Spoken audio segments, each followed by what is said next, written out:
All right. Right. And I mean, you know what we haven't said hardly anything about is we're doing Paul, the darling, and then Paul's trip to Jerusalem with the other big three, Peter, James, the brother of Jesus, and John, and they all agree and they're all preaching the same message and they lay hands on him. But you have a guy like James D.G. Dunn, who's as influential as anybody today. He's a British New Testament scholar who retired from the University of Durham a few years ago and has written these massive historical Jesus books.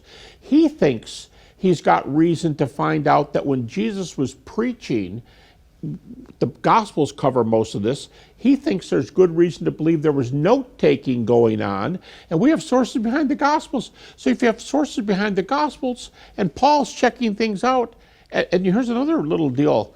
The four Gospels, critics, a majority of critics, think that each of these four Gospels have at least one major source behind each one of them. So they're all doing this research. Matthew, according to the predominant views, Matthew uses Mark. Luke uses Mark. There's another source called Q. Now that bothers a lot of Christians, but we're not trying to answer the question of is there a document called Q. We don't have a Q document. But all you have to do is say this.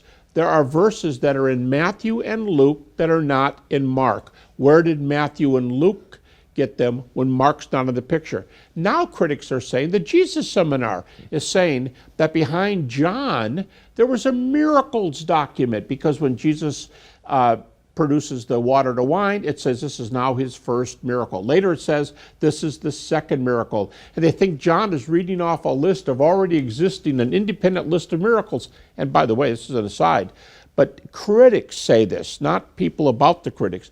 The critics say that it's unanimous that Jesus was a healer and exorcist. Yeah, that's So all over the place. this is all together. You put this all together, and I'll just throw one more in here. Mike Licona thinks this should be brought into the minimal facts too. Jesus predicted his resurrection ahead of time.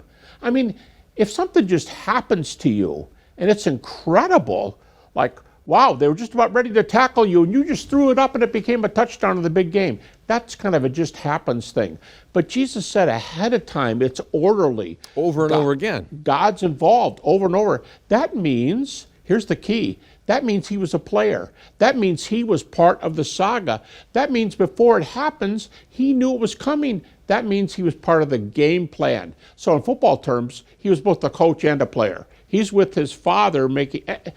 There's too many things coming in here that point, and what do they all point to? All. Son of God, died for your sins, raised from the dead, what we call the gospel. Now that's God's